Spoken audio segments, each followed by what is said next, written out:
Welcome, everyone. Thank you all for joining us today. So my name is Erica Brulette. I'm new to the Partnering for Peace Board, actually. I'm the manager for this Rotary-Peace Corps week, and appreciate you all for joining this session. So what we want to do is break down the design of a Rotary Peace Corps partnership project. And by that, I mean that some of you may be stuck in what a Rotary Peace Corps project is, or maybe struggling with how to enact a project, how to go about starting it. Maybe you're nervous about partnering with another group, or maybe you just need project ideas. Or maybe you're an old hat at this and you've been doing so many that you just need some new inspiration. There's all kinds of places that you could be for joining this session. Or maybe you're just curious. So welcome. And I will go ahead and introduce my co-host, Karin Papor, who is Partnering for Peace's communications and social media guru. Take it away. Hello, everyone. I had to spotlight myself too. Yes, I am. My name is Karin Papor, and I am the communications chair with Partnering for Peace and a board member. And I will be co-facilitating the panel discussion today with Erica.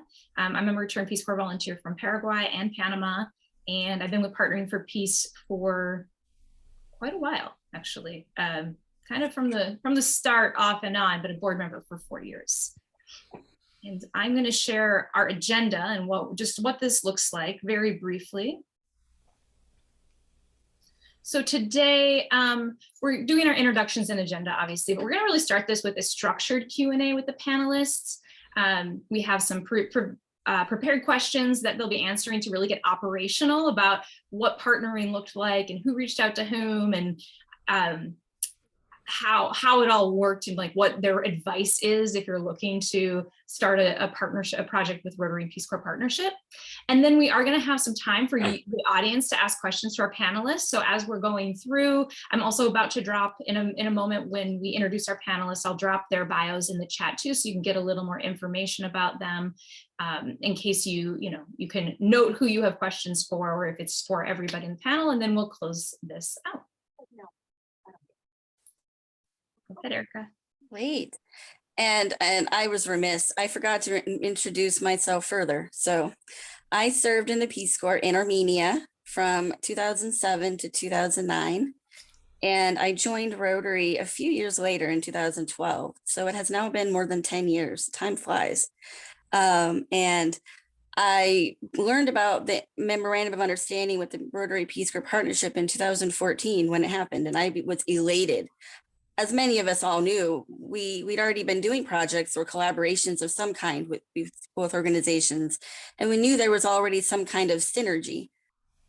So this has been my calling, essentially, this Rotary Peace Corps partnership, and all the different things that we can do. The possibilities are quite literally endless with what we can do. So without further ado, let me go ahead and introduce our panelists. So we have Rosemary Takacs, who is the financial and production controller for various industrial manufacturing and production companies. She's retired. We have Katherine Culbertson, who's an ecologist and National Science Foundation Graduate Research Fellow and Berkeley Graduate Fellow at the University of California at Berkeley. And finally, but definitely not least, we have Jane O'Sullivan, who is the Director of Programming and Training, and acting country director when required, with the Peace Corps office in Namibia. So we have quite a cadre of panelists today, if I may say so myself. Thank you all for giving us your time and joining us today. And we have our panelists coming from across the world. I know we have Kat coming from the West Coast in United States. We have Jane calling in from Namibia at her Peace Corps post. And Rosemary, where might you be calling from? I'm in Florida, Northeast Florida, near Jacksonville. And there we are. So a global session for a global initiative. All right, well, let me go ahead and dive into the questions. So question is, please, well, question comment, please share an overview of your project. And let's go ahead and start with Rosemary. My most recent project is in Hocotenango, Zacatepeques, Guatemala. And it's a water project, water sanitation, hygiene project, WASH, for 500 students at a school. And the director of that school is a returned Peace Corps volunteer. She stayed in country when the rest of the volunteers were evacuated. She stayed on and became director of the school. Wow. Okay, so can you give us some more? Oh yes. Well, the school, when through mutual, because I had been a response volunteer in Guatemala, 2015, 2016. Actually, we didn't know each other. Her name is Sarah Miller. We didn't really cross paths, but we had mutual friends, which is often the case in Peace Corps. And when I reached out to the mutual friends saying I was looking to do another water project in Central America, this is the third, by the way, that we've done. The first one, which is truly a Peace Corps partnership. But he gave me her name, and she did, the situation at the school was that they had inadequate water supply in order to keep the students there for maybe more than a half day at a time. And so we, did an assessment of the site and what the needs were for both sanitation and water and hygiene, and were able to partner with the Rotary Club of Guatemala Sur, which is District 4250. And that was really just sending an email through DACDB, for all of you who know that, saying, I've got a project, I'm looking for a partner. And the Rotary Club of Guatemala Sur responded. And we've been meeting via Zoom, weekly for about, over 2 years now.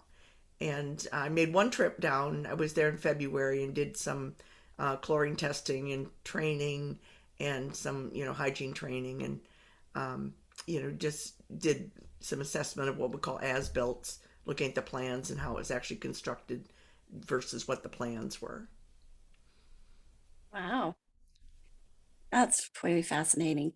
And for those of you who don't know, DACDB is the district and club area database. So this is a way that members of the Rotary community can quickly communicate with each other between Rotary clubs. Right. So great. Well, thank you for sharing, Rosemary. Can we move on to Jane? Sure. Jane O'Sullivan, I was a mid-career Peace Corps volunteer in Togo in West Africa. I served as a small enterprise development volunteer from 2009 to 2011.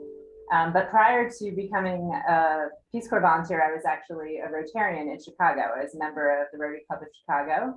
And so I went into my service as a Rotarian and was fortunate enough to be placed at a site that was about a half an hour from one of only 7 Rotary clubs in the country, the Rotary Club of Takacs. So the story behind my project is really the story of the Rotary Club of Fort Wayne's support of projects in Togo over a multi-year period. Unfortunately, my partner, Jason Daines, couldn't be with us today. He's a past president of the Rotary Club of Fort Wayne. But I, as a volunteer, and who was, still a Rotarian, attended the West Africa Projects Fair in Cotonou, Benin in 2010. And that is where I first met Jason. He had been attending the Projects Fair as the International Service Chair for his club. And we connected, continued to talk about a very small project involving some playground equipment for one of the local primary schools in my village of Glay. And the project, was a nice little starter project for his club. It just involved, providing funding and working with the Rotary Club of Takacs to provide a slide and a swing set for primary school children. And after that project turned out well, and I was, as a Rotarian and a volunteer living in the community, helped play an intermediary role, especially with, communicating in French, since that's the official language of Togo. Jason's club generously decided that leading up to their centenary celebration in 2015, that they were going to do a multi-year commitment to education in Glay. And the following year, they took on a textbook project with the Rotary Club of Takacs, donating textbooks to one of the, at the time, the only middle school. And then just 2 years prior to their centenary, they made a commitment to build a second middle school in the community. The middle school, such as it was, that was in existence, was really just a structure, an open air structure with 4 poles and a thatched roof. And they committed to build 1 classroom a year for a number of years. And then in their final year, they completed 4 classrooms, resulting in a brand new middle school in the community that was very much needed because of overcrowding.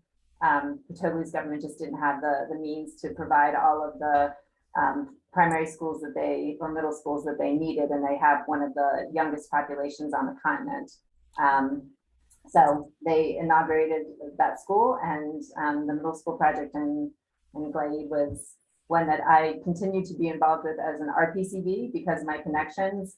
But the country director for Togo, when I left the country, also joined one of the local Rotary clubs in Lomé, and she continued to be a big supporter of the projects until she left the country.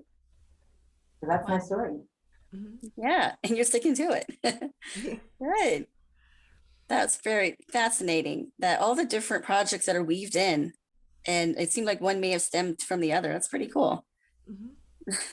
Yeah, the Rotary Club of Fort Wayne, I think, did a really good job of kind of strategically sitting down and thinking about what it was that they wanted to achieve.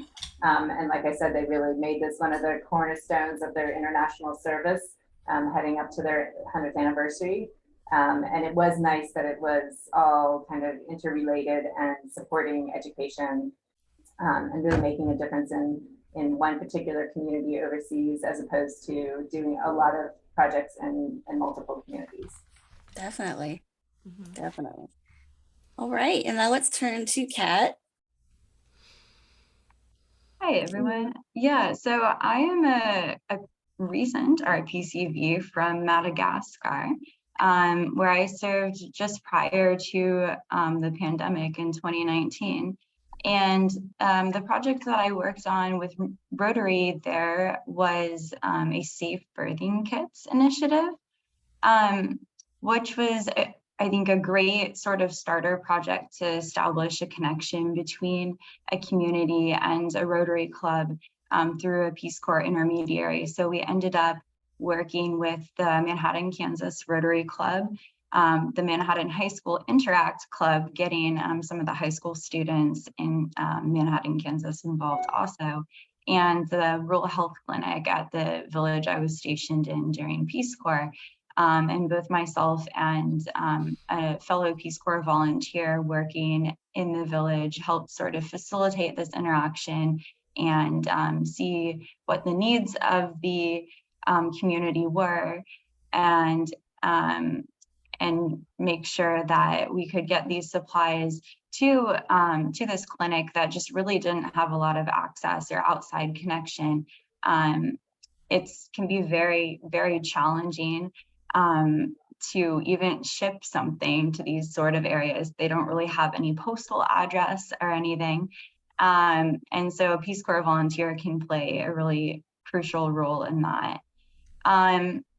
This was a pretty low budget project. It was less than $1,000 to send 200 birthing kits, which definitely had a very positive impact, especially once the pandemic hit. In a way, we were sort of lucky to get them shipped in right before everything shut down. And there was even more resource constraints to rural Madagascar than there had been before the pandemic. So yeah, just like finding good sterile supplies to ensure that, you know, mothers and children postpartum are good and healthy, and not suffering from any infections or anything can be a real challenge in a lot of these rural communities. And yeah, I just want to emphasize too that if you're thinking about starting a Peace Corps Rotary project, like, it's a great idea to start small and establish a connection with a community, and then you can always build from there. As it sounds like Jane has done a lot of work in the same community, and really like fostering those relationships can be absolutely invaluable. Thank you, Kat. And it sounded like you had a very short time to assess the needs of your community and take action. Wow. So quick thinking on your part and a benefit to the community. Thank you. All right, let's go ahead and move on to the next question. So these questions are focused on the collaborative aspect of the Rotary-Peace Corps partnership. It's just good to know. Sometimes they can be a little tricky reaching out to the other, or why, what's the benefit, or, you know, I can do it myself, or we already have a structured project over here. So we kind of want to dive into why these three projects, these panelists here, chose to take advantage of the Rotary-Peace Corps partnership and collaborate. So our next question is to tell us about the choice to partner with Rotary or Peace Corps, respectively. How did that connection become established? And I guess we can start with Kat this time. Okay, great, back to back. So yeah, when I started this project, I had been looking for sort of ways to partner with community back home to help advance like the third goal of Peace Corps, which most of you probably are familiar with, to help connect those back in our communities with our Peace Corps service, right? And my father was a Rotarian, well, is still a Rotarian with the Manhattan Rotary Club, and had reached out about this idea of potentially sending safe birthing kits to somewhere in Madagascar. Initially, the club wanted to connect with a Rotary club in Madagascar. So I did a little bit of digging into that, and unfortunately found that there are not very many Rotary clubs in Madagascar, and they're not particularly responsive sometimes. So then I became more of a direct intermediary, approaching the local health clinic and just trying to see like what sort of resources they had on hand and whether something like this would be beneficial for them. And they were very excited about the idea of getting some, high quality sterile supplies to the clinic. And so we just kind of went from there. And also through the Rotary side, they had reached out to the Interact Club as well, because these kind of projects allow an avenue for younger, not quite interactors to get involved. And learn more about the context as well, and hopefully inspire them to continue to engage in this sort of work as well. And my sister was actually an interactor on that club also, so it was kind of a big family thing in a way. And I think that can be a really powerful connection, right? To like have someone that you know very well in Peace Corps or in Rotary from whatever side is originating the project, right? And then know that you can work together and draw in as many people as you can to get exposure to this and to like learn more about how they could continue to get involved. And so, Kat, I think what's interesting about your story is that you partnered with an Interact Club. For those on the call here who aren't familiar with the Rotary community, could you talk a little bit about the Interact Club and what that is briefly? Yeah, so the Interact Club is a high school service group that is affiliated with Rotary. And there's also Rotaract clubs that are like college level affiliated with Rotary as well.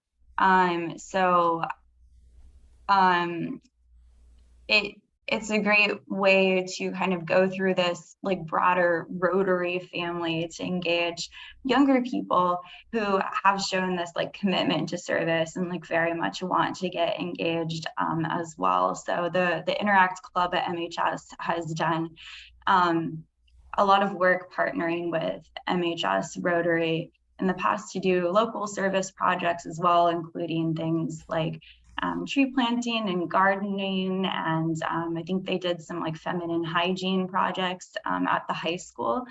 And so yeah, they're a really great service opportunity for young people to get involved.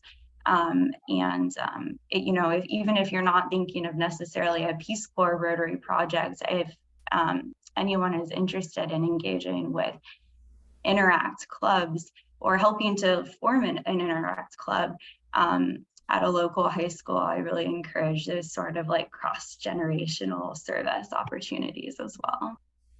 Absolutely. Great, thank you for sharing. Let's go ahead and move to Jane.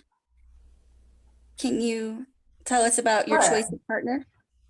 Yeah, so as I said, Jason and I first got connected, and I do want to say David Van Gilder has joined, and he's with the Rotary Club of Fort Wayne. So David may have, more information to share in Jason's absence about things that were happening on that side of the partnership.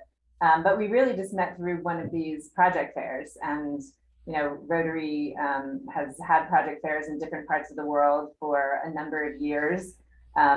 With the pandemic, I think most of that probably came to an end, but they were just a really great opportunity for Rotarians of clubs that were interested in serving a certain geographic part of the world to go and kind of do one-stop shopping and have a lot of Rotary clubs from a number of countries. At the one that I attended and met Jason at, not only were clubs from Togo represented, but also Benin, Nigeria, Ghana also had clubs that were displaying potential projects. So, Jason and I, there was a kind of tourist part of the project fair as well. And I think I sat next to Jason on the bus, and after chatting for a while, he came back and said he was interested in picking up one of our small projects. So it all kind of started through a project fair and a bus ride. By chance, just by chance. By chance, yes. Or so destiny, depends how you look at it, Erica. And so you were a Peace Corps volunteer at the time. Yeah, I was a Peace Corps volunteer, but I was also a member of the Rotary Club of the Takacs. So I ended up, because of the proximity to the Rotary Club, I ended up actually becoming a member in the Takacs. Obviously kept very close ties to my previous club in Chicago. And so, Jason being from Fort Wayne in Indiana, there were just a lot of things for us to talk about in common. And so, do you know, was he looking for a project, or were you all really just chatting on the bus? So he was, I think it's the first time he'd ever attended a projects fair. First time he'd been to that part of the world. And he was a new international service chair who decided that as part of his self-education, I'm sure he worked with the club, and the club helped support his trip, that, he kind of went charged with looking for projects that they would be able to bring back to the club for consideration for support. And so, he talked to a lot of different clubs and lots of different proposals. And, we ended up being fortunate in that they decided for the initial small project they were going to do that that our playground equipment project was one that they agreed to take on. Ah, wow, that's so cool. That's just so cool. All right, so let's move on to Rosemary. Okay. Actually, Jane, when you were saying how you met someone on a bus, my my involvement, I guess, in water projects in Central America began on an elevator.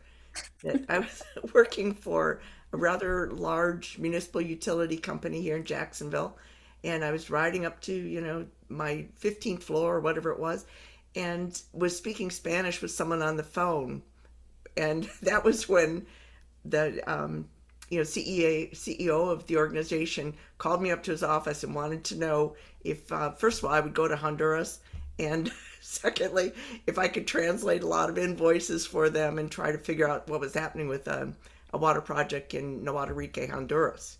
That was my first one, and that was actually the same time I became a Rotarian, because he nominated me for Rotary that same month. My life changed. And so I went, after Honduras, I went back into Peace Corps after I retired from the utility company. And I did, I guess there was some existing projects that were in Guatemala that needed some follow-up work. And so I participated in getting some, pumps fixed and getting some things. Even as I was a Peace Corps volunteer, I was being called by Rotary to make some connections and do some work. And then a project came up in with the Rotary Club, actually, of East Kenosha, Wisconsin. That they contacted me and asked me to go down and translate and help in that project, which I did. And I brought with me 5 engineers from the University of North Florida, which is here in Jacksonville, because these students needed to do what they called the senior capstone project. And often they would do them at the utility company where I worked. Although I thought, why don't we just take them to Guatemala, let them do some real work. And they loved it, by the way. They won all kinds of awards for their work there. We did connect 120 houses and put it in a water storage system. We did spring capture, the whole system of bringing water from a spring to the house. And so a year later, my Rotary Club was asking if there was another project, and I think didn't really have one in line. And as I said, that's how I kind of connected with the Peace Corps connection there in Guatemala. Peace Corps was pulling out at this time. It was 2019. They were pulling out the volunteers, and she had stayed on to be the director. And as I said, the school needed help. And when I originally contacted, at Hamburg, I went to the Rotary International Convention in Hamburg and had met another Rotarian from District 4250. And he had said he would partner with us and then backed out, which was just, devastating to us, because we had already, drawn plans and written the grant. And at the very last moment, I just, reached out through, as I said, DB, and was contacted by the district governor of District 4250, Francisco Vial, who is still a very good friend. And I talk to him every other week probably. And he is now, when I was there in February, he and another Rotarian, president of the club, and their WASH ambassador. I'm WASH ambassador for District 6970. They took me to another project. So I'm sure that as soon as we file the final report on this one for the global grant we've got outstanding right now is $45,000. The prior one was about $60,000, and the one before that was $100,000. So we've got a lot of money, in these grants going. I think the one that we're going to have coming up is probably about $45,000 again. And the next one's in Tacpan, Guatemala. But they're already talking to me about partnering again. I mean, now it's the shoe has changed. So it's not me looking for projects. They're saying, we want you to partner. And I think what we brought to the project was, first of all, a lot of tech support, because we brought in the engineers from the university. They're all seniors, and they had two PEs, professional engineer mentors, who were friends of mine from from the utility company where I worked, and also a professor. So we did all the hydrology calcs, and made sure that everything was going to be working, and that it would be a world-class system, that all 500 students there were going to be drinking safe water, and we were not going to be having any of these sanitary sewer backups. We also installed a rainwater capture system to conserve potable water. So all the toilets are flushed by rainwater, and that really has conserved their consumption of potable water, and how much water we have to store, how much potable water we have to store. And it's kind of our conservation attempt. Yes. But I'm looking forward to the next project, and really have developed some really good friendships with the Rotarians in District 4250. I met them. We were all in Houston recently for the Rotary International Convention, and it was just great to see all of them. Wow. And it sounds like it really is sustainable if they're coming to you now for projects Oh, at yes. other places. And That's that's pretty really cool. what I would like to see. Mhm. When I was working in the one project in Sololá with the people from East Kenosha, there was a Peace Corps volunteer that was living in that area, and I take her to dinner, so she came out then and taught hygiene after we left. And I would really like to see the Peace Corps volunteers in the area, once we complete a project, a water project, that I would like to see a Peace Corps volunteer, maybe monthly basis or something like that, but to do follow up. And that's a role that I would like Peace Corps to fill. That's an idea for Peace Corps, and we have Peace Corps on the call. Good. Listen up. Now, Rosemary, just so that we're on the same page, can you spell out the acronym for WASH so that we all know? It's WASH, Oh, Water, sorry. Sanitation, Hygiene. Water and sanitation hygiene. Okay, great. So thank you for sharing, Rosemary. This is fascinating. And with everybody, and it sounds like how we the choice to partner and how we have all these connections were established. I mean, we have a family connection, right? Mm-hmm. And then 2 chance encounters. I mean, you just never know who you're talking to, right? Or who's listening, I guess I should say. And who understands what you're saying when you think you're speaking in private. That's pretty cool. Mm-hmm. And so I just love these stories. I mean, I just love these. This is so cool. All right, well, let's move on to our next question then. So we talked about how the connections were established, talked about why we chose to partner. Now let's talk about what was the atmosphere of the collaboration? What were the benefits of partnering? And what were the challenges? Let's go ahead and start with Jane this time.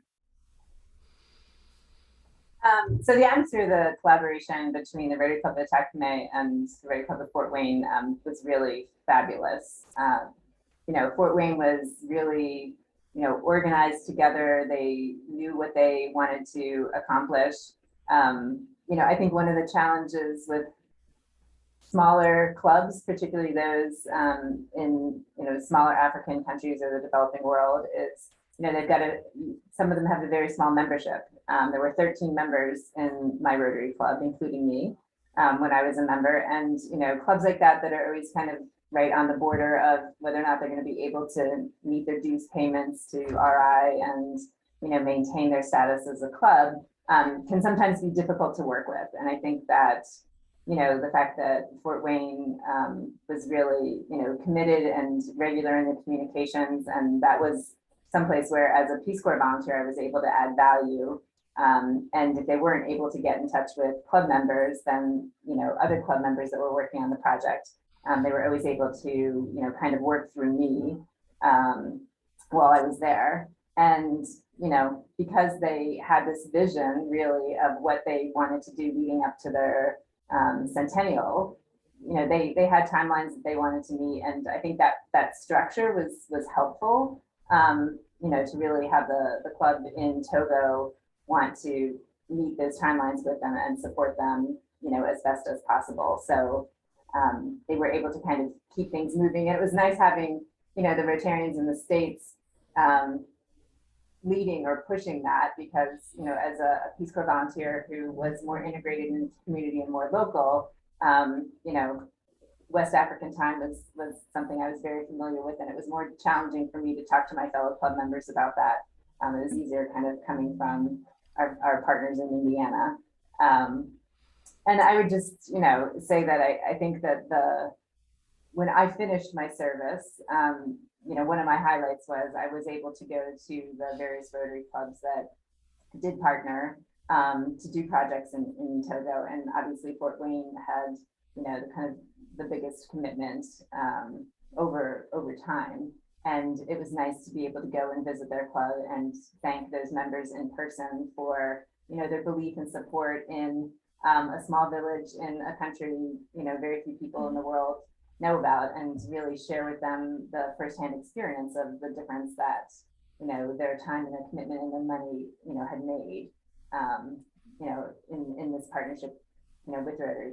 I would say that because of the, me being the link, and that my service was limited, Fort Wayne was also very strategic in that when they took on some of the additional projects in the out years, they did kind of diversify the clubs in Togo they were working with through the projects there. I think Jason had also met some members from the Rotary Club of Lomé Lumière, which is a club in the capital. And again, it was a smaller club. It wasn't, the original Rotary Club of Lomé, but they were, he was able to bring Lomé Lumière Rotarians into also working with the Takacs Rotarians, so that there was a broader, more diversified base of support, within the country. And ultimately, in many ways, I think Lomé Lumière was the club that ended up carrying them through the bulk of the school project. Takacs was always present, but Lomé Lumière became more of the lead on some of the downstream projects. So yeah, the collaboration was great. I think obviously whenever you're dealing with Rotary clubs that do not speak English as a first language, that is a challenge. And I always say that's a good chance for Rotarians who might have some linguistic abilities that are a bit rusty to dust those off and put them to good use.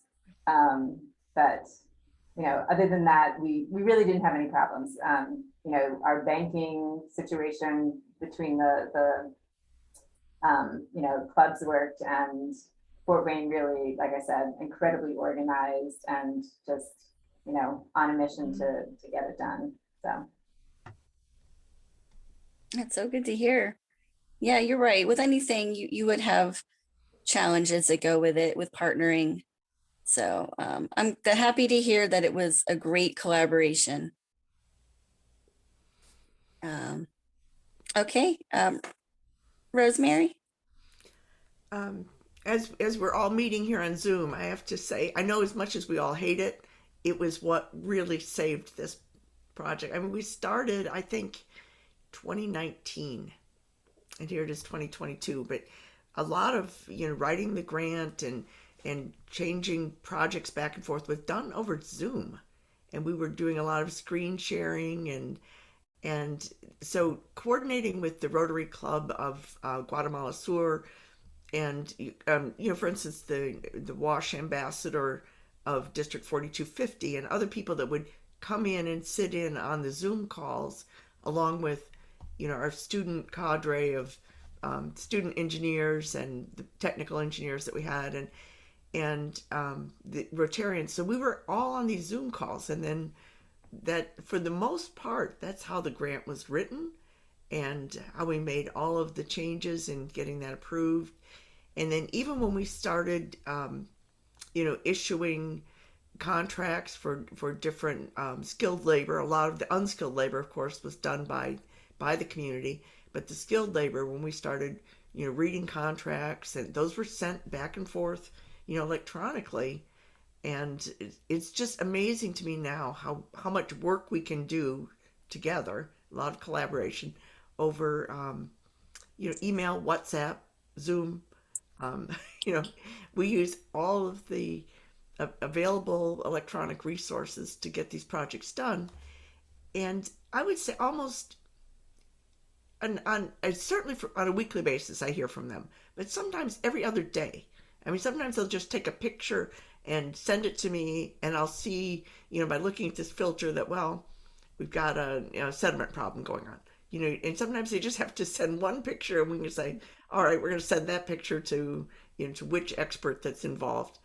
And so, also, I'd say financially, the Rotary Club of Guatemala Sur, they have a spreadsheet that we pass back and forth, and we look at the allocation of expenses, and we look at conversion rates. I was going to say the very first quote argument we had, maybe not even an argument, was over the conversion rate. That, having been a Peace Corps volunteer there in country, I put in the grant that the conversion rate was like 8-1 or something, and he wrote back and saying no, it's 7-1, and we eventually wound up compromising on it at 7.5, but we always start every meeting talking about it, and he'll say it's 7.6 today. It's so it's become a joke now over the couple of years, but. And as I said, we've become, good friends, and now we can joke about it, and we do. I wouldn't say argument, but there are some lively discussions that go on about, how, for instance, what level of chlorine are we heading for? Ideally in the United States, I'd be looking for something like 1.5, and right now they're at 0.6, which is acceptable, and so we're having this little bit of a friction, and I wouldn't say it's bad, about upping the chlorine level, and we this goes on all the time. I expect even after this project is done, I'll be getting calls from them to talk about little technical adjustments, and again, I think Peace Corps could do that role. For instance, in Honduras, there's an organization called EOS. They're circuit riders, and they go out and test chlorine levels, and they test sediment levels in different water tanks, and they're called circuit riders because they truly are young men that ride motorcycles and just go around a circuit and take water samples.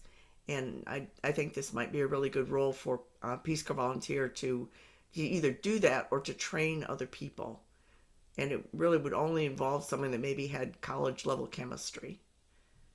So that would be my suggestion, because these projects we now have, that I've involved in maybe 4, and maintaining them is my biggest concern. It's not building them and funding them. As I believe it was Kat said that she partnered with Interact, and we partnered with Rotaract, the young professional group, and there are other clubs that have contacted us now that want to partner with us. I don't seem to have trouble, having other clubs contact us and saying, we'd like to be part of your next global grant. That seems to be happening. But what we don't have is maintaining the systems and sustaining them after we're gone.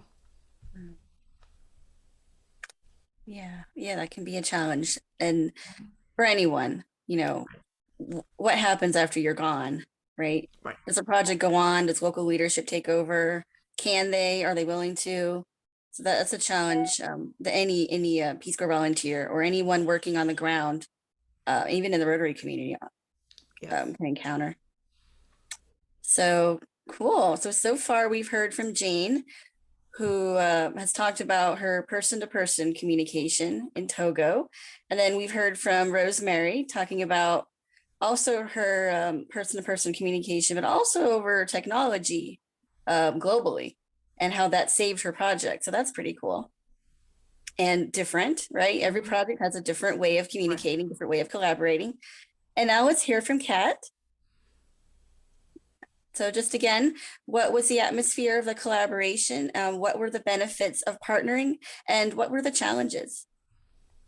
Yeah, thanks. So yeah, the atmosphere for us, likewise was really excellent.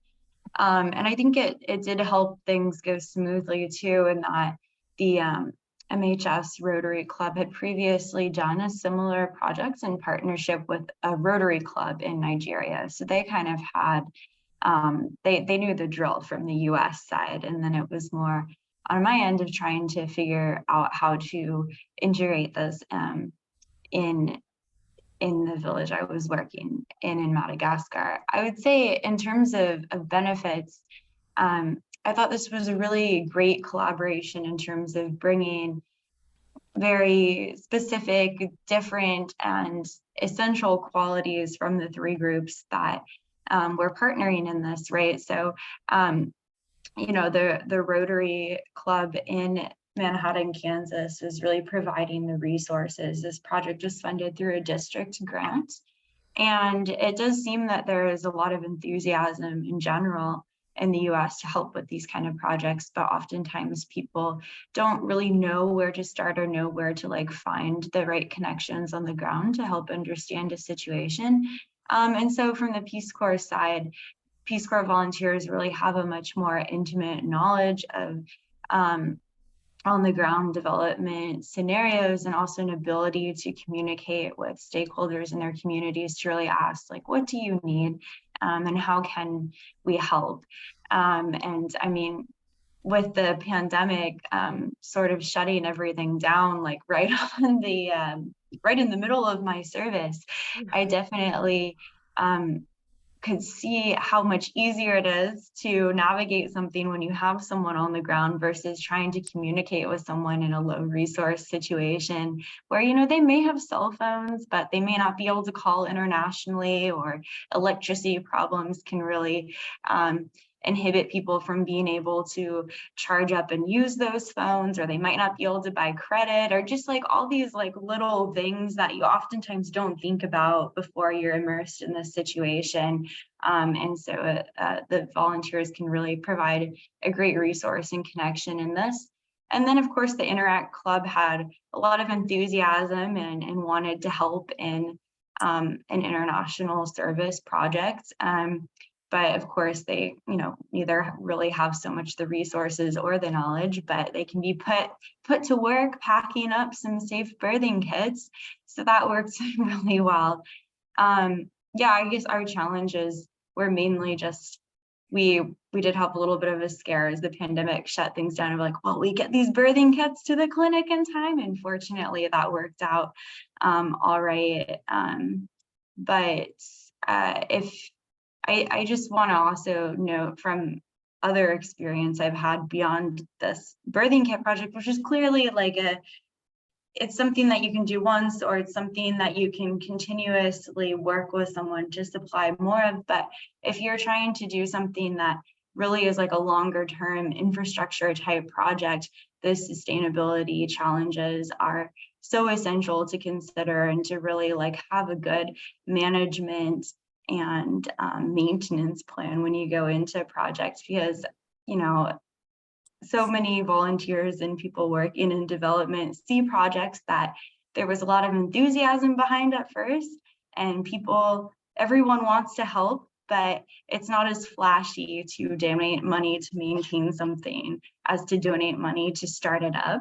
And so, you know, I think as Rotarians, we all have a bit more influence in that sphere, and can think about like, well, we really do want to continue to support things and make sure they're like off to a good start, and that we can really hand them off to communities. Yeah, I think that's all. Definitely. And yes, you definitely had some challenges on your hand when COVID hit and shut everything down. Everyone had some kind of challenges, and it was really, really just difficult for a lot of people. So kudos to you for keeping going with your project. Now, can you tell us a little more about what it was like to collaborate with the Interact Club? And that's pretty new for me to hear about. So did you have like a teacher in the school who was your contact, or the Interact chair, or can you tell us more? Yeah, so I think at least at MHS there's a teacher, or yeah, I guess I don't know if you call it faculty sponsor, teacher sponsor, or something along those lines for the club. And that individual is also, I believe, a member of the Manhattan Rotary Club. So that was a really great connection in that respect. And I mean, most student clubs at high schools, well, I think pretty much universally are required to have like a faculty advisor. So that's definitely someone who can serve as a contact person. I know, of course, like student leadership turns over a lot. So, I mean, some students might be interested in like reaching out to Rotarians, but sometimes the continuity can be a little bit challenging with that. So yeah, I think, yeah, definitely like a sponsor, a club sponsor is a great contact. And I know in this case too, has been really instrumental in like helping facilitate further projects beyond just this Peace Corps Rotary Interact collaboration as well. Well, that's just fascinating. Listening to how you connected with your father's Rotary Club and how he got involved with the Interact Club, and that it was an enthusiastic collaboration. And with high school age people, I think that that's expected. And I'm glad that they were very much engaged with your project. That's really cool to hear. Okay, so we have a final question to all the panelists. So what advice would you have for those considering establishing a Rotary Peace Corps project themselves? And let's have Rosemary head it up. But that's my advice, because I'll speak only to WASH, because that's all I really know. The water, sanitation, hygiene programs. But join WASH, the Rotary Action Group for WASH. It's $25 a year, or I think $100 for 5 years. They have regular Zoom meetings. We meet prior to each one of the international conventions, and they talk about projects, and they talk about different projects that are looking for partners, and they also offer technical advice. And so when you are, when you submit your initial plans, they actually have engineers that'll run over them, make sure that that's feasible for the country where you're working. And so that would be, if you want to work in WASH, that would be my advice, is to get in, to become a WASH member. That would be my first advice. And then really do just reach out to the other clubs. Through DACDB, I just really introduced myself, and of course it helps that I can, write in Spanish, I guess, but just write to my colleague, the WASH ambassador of, that district 4250, to say, I'm introducing myself, and this is what I would like to do. And that really it led to a number of connections by just, reaching out. So how would someone go about joining the WASH, Rotarian Action Group for Peace? WASH, it's just like you join PFP. If you're Partnering for Peace. Partnering for Peace. It's the same thing. It's WASRAG, WASRAG, which used to be the old acronym for WASH, is wasrag.org, and that's their link, and it will direct you to the WASH page, and that's where you can become a member. As I said, it's very inexpensive, and they give you an awful lot of technical support for very little bit of money. Good. Thank you for sharing that advice. Okay. Kat, can you go ahead and tell us some advice you have? Yeah, absolutely. So yeah, I would just really emphasize reaching out to people in your community who that might be connected to Peace Corps, especially like going through family and friend connections can be really powerful, because you already have a trust network sort of set up. And a lot of these projects, I mean, on both sides are really founded on trust. And yeah, I mean, if there's no one in particular in your club that has a Peace Corps affiliation, there's oftentimes Peace Corps recruiters that are affiliated with universities and whatnot that you might be able to reach out to work with some PCVs who are from your community. And also just more generally, don't be afraid to start small with your projects. In fact, it can be more effective to start a smaller project and really build trust with the community, which allows you to scale up to other projects in the future rather than trying to just jump out into multi-$1,000 projects in the beginning when you're not maybe even entirely sure what the need is. It's really important to be in communication with the community through your Peace Corps volunteer, most likely, but to really know what that community needs and make sure that you're addressing what their needs and aspirations are. And I would also just say, you know, throughout the whole process, like, be willing to stay humble and stay flexible in the course of what you're aiming to do, and just, you know, put the community's needs first in your service. Great. So far we've heard to join a certain action group, whether that's through Rotary community or through the Peace Corps community. I know Peace Corps has several cause-based affinity groups also. And to put yourself out there, to invite yourself to a meeting, to invite yourself to a group event, and then from Kat to really persevere, that, you know, things happen. COVID happens, or some communication breakdown, technology issues, something, but just to keep trying. And if it doesn't work this time, no worries, just try again, it'll work next time. And so finally, let's hear from Jane. Sure. So I think, you know, people that are interested in getting involved can really go at it from two different angles. And I want to just briefly go back to something Kat said about kind of maintenance being less sexy than, you know, starting a project from scratch. Another thing that the Rotary Club of Fort Wayne did not related to my village in Glay, but they kind of had an ongoing commitment to Togo was, you know, several years later, they actually funded a Peace Corps partnership grant in the Basar region, or the Kara region in the Basar part of Kara.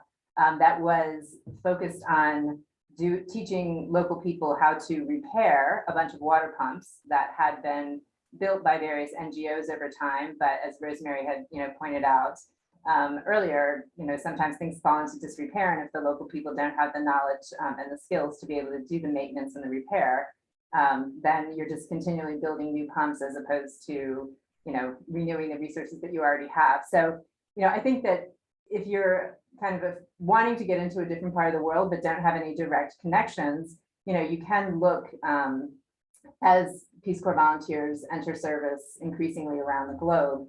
You know, there will be Peace Corps partnership projects that will start going back up on the agency's website, and you know, Rotary clubs would always be welcome to look at those, to just have that initial experience of finding out more about that part of the world. You know, hearing from the volunteers, you know, final grant report, how it went. And then if they wanted to use that as a base to contact other Rotary clubs that would be in country, you know, they would be speaking from having had a little bit of experience in that country through the volunteer. You know, the volunteers are great, but, you know, we're not sustainable in that we all eventually complete our service. Nobody can, you know, you can be a serial volunteer in many different countries, but you can't stay in the same country in the same place forever and ever and ever. So, you know, I think that having a little bit of knowledge through the Peace Corps Partnership Program, and then using that to begin a dialogue with a Rotary Club in country, having already had an experience, you know, could be one way to consider going about it.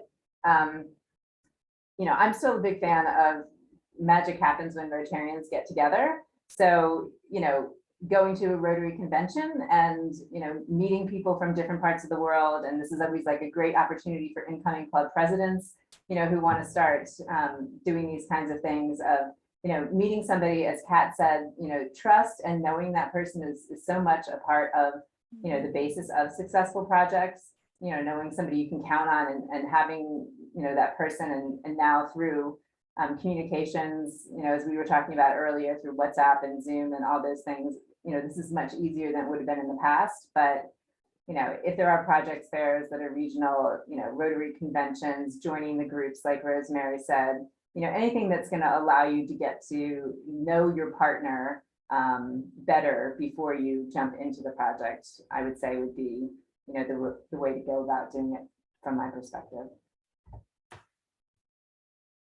And likely some things that you can learn from your community about recommendations, who to partner with, who has done those kinds of projects in the past, maybe, or who is considered an authority of sorts on that issue.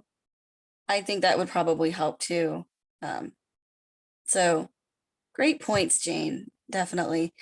And so Jane also gives us a perspective, not only from her project in Togo, when she was a Peace Corps volunteer, but also in her current role, as we introduced her with the country, what was she? The training, the Peace Corps trainer in Namibia. So where she sits in Namibia, in Africa, and the different things that she has observed.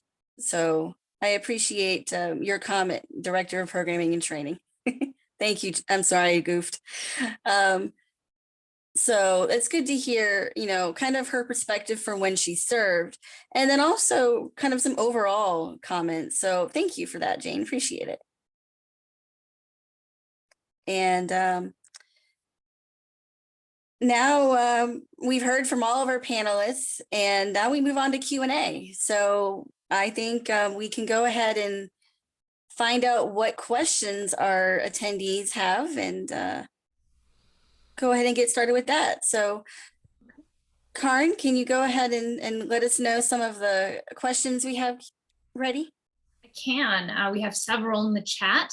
The first comes from David, who's part of the Fort Wayne Rotary group, Rotary Club, excuse me, and was just asking if any of you have any experience with local officials in country who might push back or back out of projects or kind of torpedo projects, anything, any insights into working with local officials?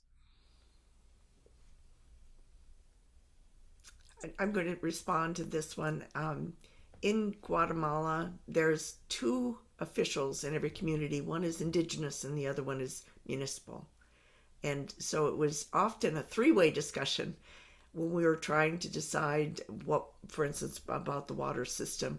The elected official might be on board and the indigenous official not.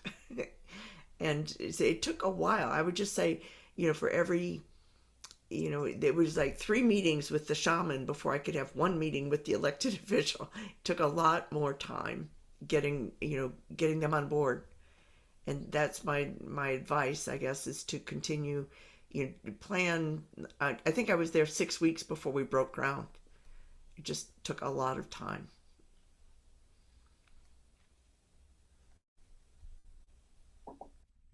Kat or Jane, would you like to add? Has this happened in your situation? I was going to say, boy, Rosemary, you are brave. Thank you for taking that one on. I think that, the issue with local officials is why it's really important to have good Rotary partners, Rotarian partners, in country, because, they're going to be able to see potential problems that might happen, due to local politics or behind the scenes. Especially in cultures where nobody's going to come out and just say no. The fact that local Rotarians might be able to help shape the project in a way that it's going to, be more successful in the long run, because they're going to know what the potential pitfalls, might be. And, you can potentially run into, fortunately, I didn't in the projects that I worked on, with Fort Wayne, where we had any local officials who were putting obstacles up for the project because they really wanted the project to be done someplace else, which usually meant in a community that, they were more attached to than the proposed community.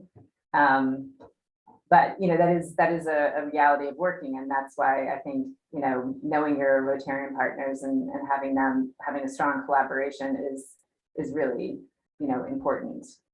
And as Americans, particularly if you've never visited the country or you're just doing everything, virtually, and you're in a culture that doesn't say no or is very indirect, you'll not see it or understand it from your side necessarily, if that makes sense. Interesting. Yeah, the only thing that I would like to add, I think those are all really, really excellent points, is that it's very important to make sure everyone who is involved with the project really is on the same page in terms of the goals of the project. We didn't have any direct issues with this, but we had some discussions amongst mostly myself and the other Peace Corps volunteer based on things that they had seen in the past where gifts were given to communities for like free distribution to potential beneficiaries. And yet certain stakeholders in the line decided to charge for those materials in the past. So just watching for things like that to make sure that those who you would like to impact through this project are actually impacted, and whatever you are sending towards them, whether it be supplies or infrastructure project, to make sure that they are able to access that resource with whatever resource or lack of financial resources they may have. Definitely some things to consider. Thank you. That's a great addition to this conversation that I don't know if we would have gotten to without the question. So thank you for posing it. Susie, did you have a comment towards that or a separate question? No, it's towards that. We found as a Rotary Club of mostly expats here on Lake Chapala in Mexico, that when we have ideas of, putting in a water system in an area where they've never had indoor water. They would, run their water from the springs, get it from the lake and such, and have lots of problems with kidney disease. And it was difficult, but really rewarding to get that buy-in from the indigenous communities that never trusted the government, didn't want them involved. They've always done it this way. They're okay, but feeling that, everyone in the world should be able to have a potable water. And there was a lot of trust building. It took years, lots of different smaller projects before we would get the global grant and put the water system in. And now we're working on wastewater system and different other projects in that particular area where there's a lot of poverty. But, and we built bridges between the government and the locals and got buy-in from all sides before you come in, find out what they want, not what we think they should have. But we've never used Peace Corps volunteers here. And I'm kind of interested in that, but that's later. Enough said. Thank you so much for that comment. It actually connects back to what Kat said, which was start small. And we all know trust building really takes time, right? So thank you so much for bringing that piece in. And it kind of, what you mentioned also brings us into the next question that we have, which is Bill Stumba, who's a former PFP board member coming to us from Ecuador. He was wondering about how can the timelines or any suggestions for around how timelines of Peace Corps volunteers service and their tours of duty, and then the Rotary Global Grant Program, how can those align, or maybe also like what are challenges that typically see or should be aware of in terms of that planning to tap Rotary funding?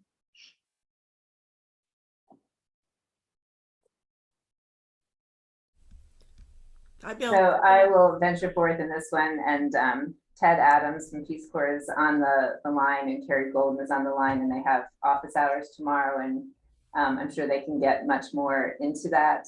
But I think that's actually one of the big challenges. Peace Corps volunteer service is 27 months, including our pre-service training. That can start, in any month of the year. So when people enter on duty and when people complete their service, is fixed by that calendar, which does not always align with the calendar for Rotary clubs or the Rotary Foundation. I think if you have if you're a club someplace where you have a member of your community that you know is going to be entering into Rotary service, you know, certainly getting to know them beforehand and, you know, where they're going in their sector is great. You know, the issue is, you know, Peace Corps volunteers love the support of Rotary, but we can't go into our community with, here's this ready-made project that my Rotary Club in the States has decided, you know, would be a great project for this community. You know, we have to go through the process of integrating and doing our participatory analysis, you know, at the community level. So unfortunately, often by the time the volunteer has really worked with the community to identify the community needs and get the, you know, the community buy-in, it's not infrequent that they're almost halfway through their service.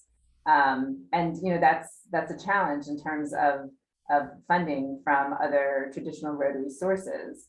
You know, particularly if clubs are trying to get something done within a year because, you know, that's when they've allocated the funds for that kind of project or that kind of spending.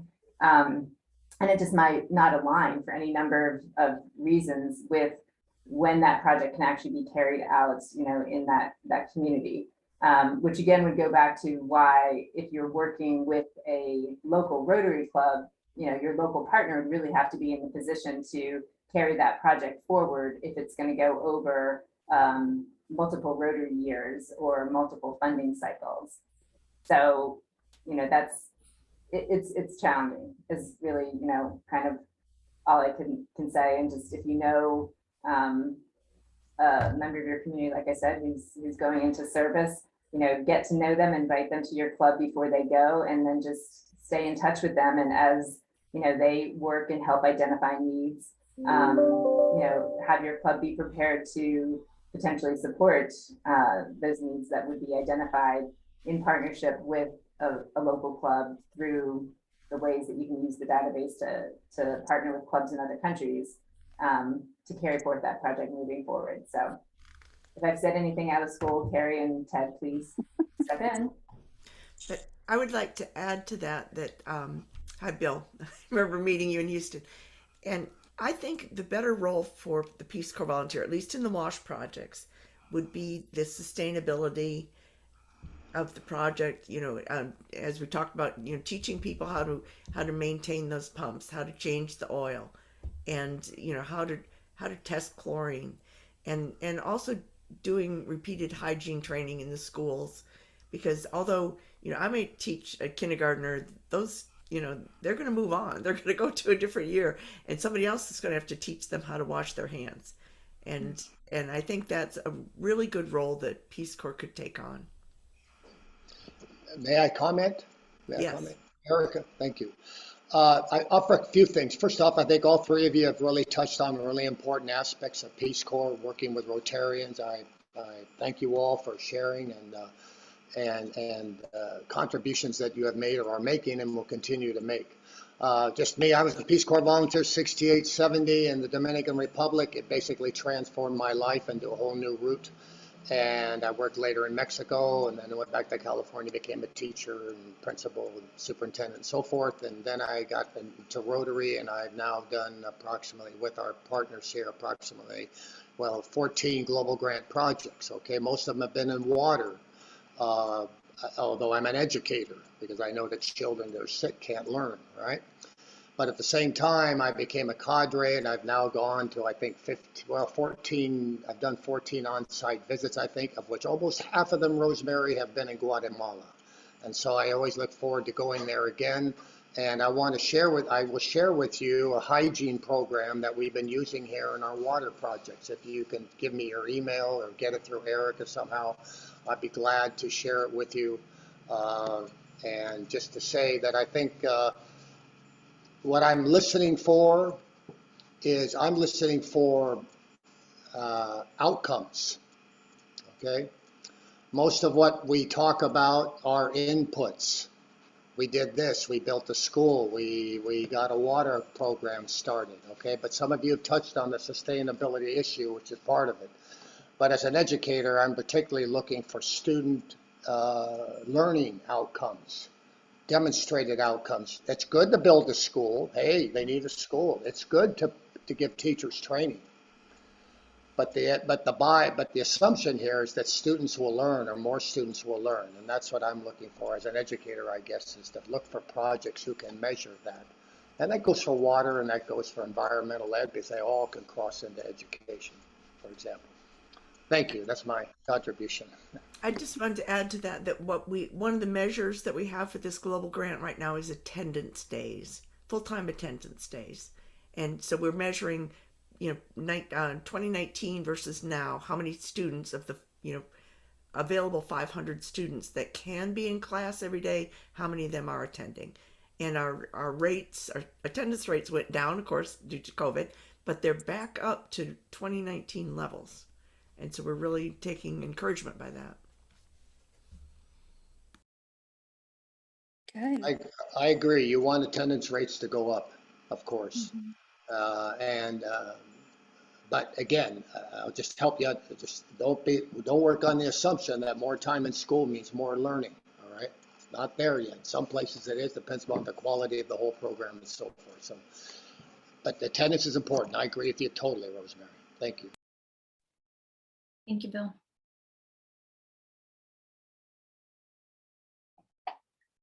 Okay, I'm going to move us into the next sort of a different stream of questioning. There are a couple different questions actually about connecting with Peace Corps volunteers in country. And of course, Peace Corps takes volunteer safety. It is the top priority. And so Peace Corps volunteers locations are, and even what country they serve, like there's no list somewhere, right? Like it's not listed because it's all confidential. That's not information that's made public. However, I do want to pose it to our panelists, and also I'm going to spotlight Ted in just a moment if he's open to it. Just if there are any tips for ways to make even connections within Peace Corps offices, maybe with Peace Corps staff who could help facilitate connections in country.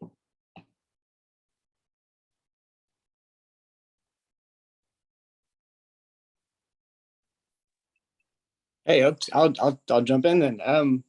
So yes, I think our new theme of this partnership is to get you people on the right elevators and the right bus seats. It's so great hearing these real stories. I think to answer your question, we've tried to create. Obviously, there's many entry points into collaboration, right? That you've heard today, and so we've tried really through this partnership to kind of connect the dots as close to the ground as we can. So we do have some guidance that can help get people started, and to get people to help understand both sides, both Rotary, if you're an RPCV, Return Peace Corps volunteer, and for Rotary to kind of better understand the role of the volunteer and our role in country. So I think that guidance can kind of help find the match, both geographically, to find out where in the world, or whether a country, a post is focused on a particular sector or issue that your club is interested in. So, and again, the office hours, we can dig into that a little bit more. You're right specifically about contacting. We are careful about protecting the privacy of the volunteers and the safety of the volunteers and the community that they're working in. So we are pretty careful in terms of the partnership to kind of have clear pathways. So I think if you bring a Rotarian with you to service, and you're lucky enough to know Rotary, like have a family member who's in Rotary, or you can meet someone before you leave, that can be terrific, because once you're in your community and you're kind of embedded and learn the resources and the needs, you can reach back, right? But not everyone has that. So I think Partnering for Peace is a great funnel to get involved, because you have people with contacts in certain countries and experience of doing projects.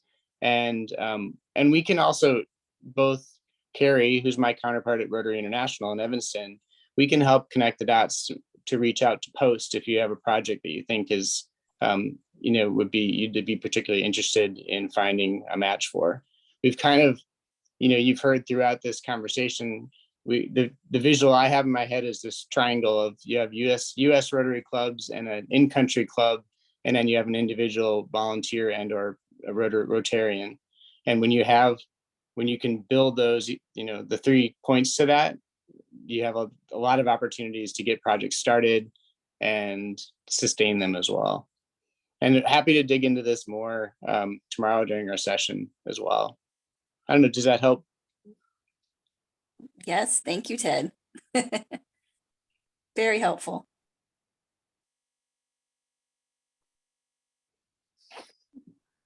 Wonderful. Thank you so much for that. I just wanted to point out, there's a bunch of comments going on in the chat, but Natasha has shared stuff about their work in Ukraine, working water filtration straws. So if you've experienced with water projects, something you might be interested in seeing there, and just please scroll through the chat, use it readily. I'll try to save it. Another plug is for the Peace Corps. The House passed the Peace Corps Reauthorization Act on Monday. And so, always be, contacting your senators and asking for them to vote in favor of that. Okay, and then moving on, I think we have time for one more question, Erica. Yes, one more. Wonderful. Mark Zober, former PFP board member as well, has his hand raised. Well, I don't know if it's a question or a statement. I think it's really important that that we work, if Ted can confer with it, if we work with the country directors. I was a Peace Corps country director, and I know that if I was informed about this partnership, I've been communicating with some of my friends who are country directors, and they didn't know about this program. So if we have pre-service training, we have in-service training, and a lot of the volunteers start doing their community development after these first year as kind of a secondary project. If the country directors know about the partnership, it would be very helpful. And the second comment I have is that district governors, Rotary district governors, both in the United States and in the host countries where there are volunteers, if they're aware, then they can get the word out to their clubs. And that's another way to, by educating these two groups, it's better, it's easier to make that connection. That's it.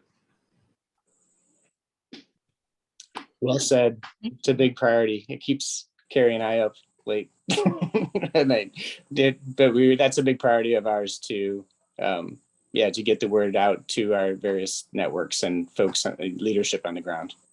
Well, Ted does a great job. And I don't know if you remember, we've met in a couple international conventions, and Ted is out there doing a tremendous job. My dog thinks so too. Sorry. Or he doesn't think so. I don't know. See. Wow. Oh, this was just so great. Thank you for the questions. These were great, thoughtful questions, and for the panelists for answering them and for being on top of it.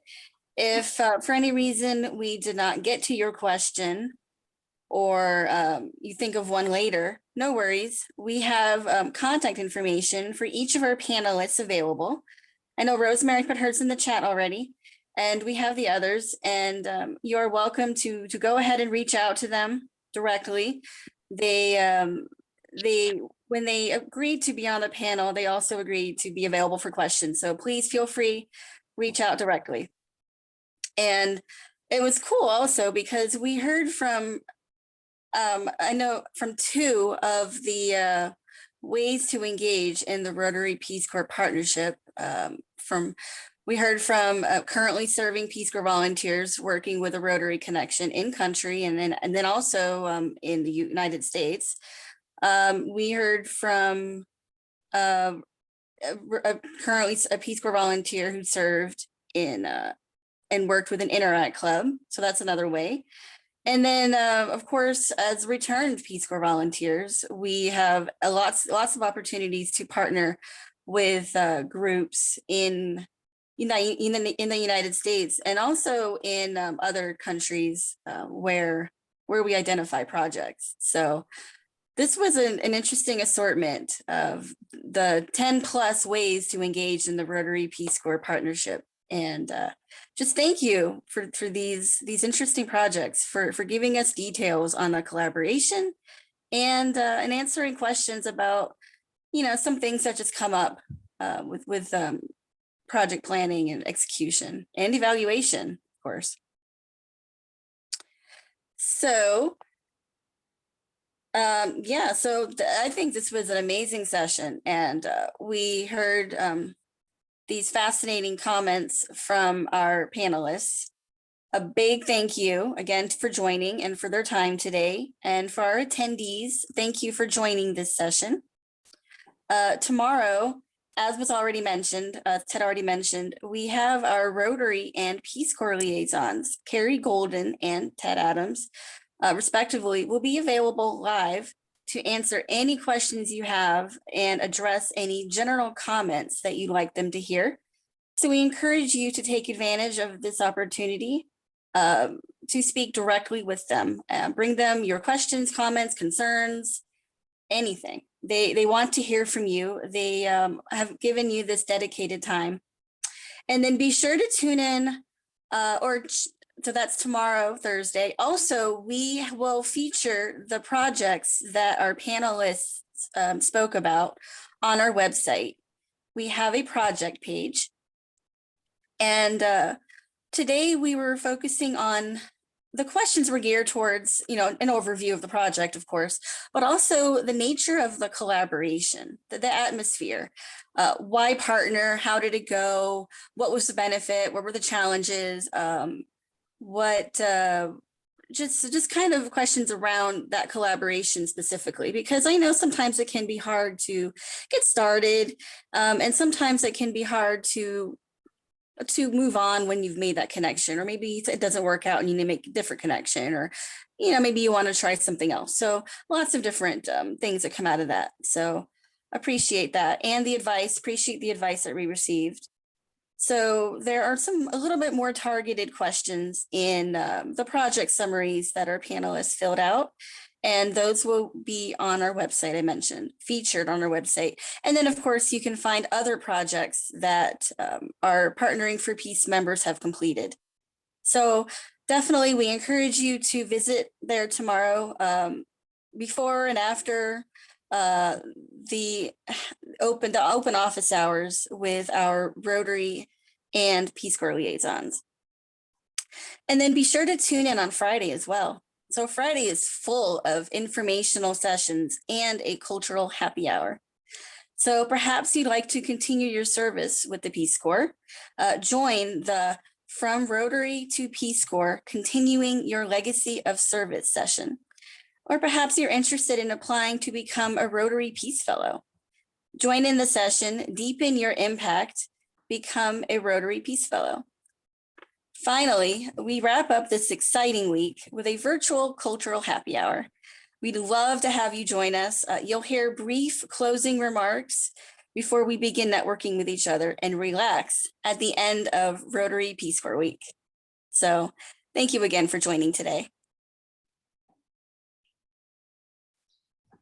And a plug for Partnering for Peace. We are a membership-based organization. Membership is free. I'll drop the information in the chat again. And we're always actively recruiting volunteers and board members. If you are a storyteller, a writer, an editor, marketing, graphics, social media, anything you see listed here, we would love to have you join and share your time and help us promote this partnership around the world. Thank you so much for being here. Thank you. Thank you, Erica. Thank you all. Thank you. Thanks. Absolutely. Thank you. Thank you, everyone. Thanks, everyone.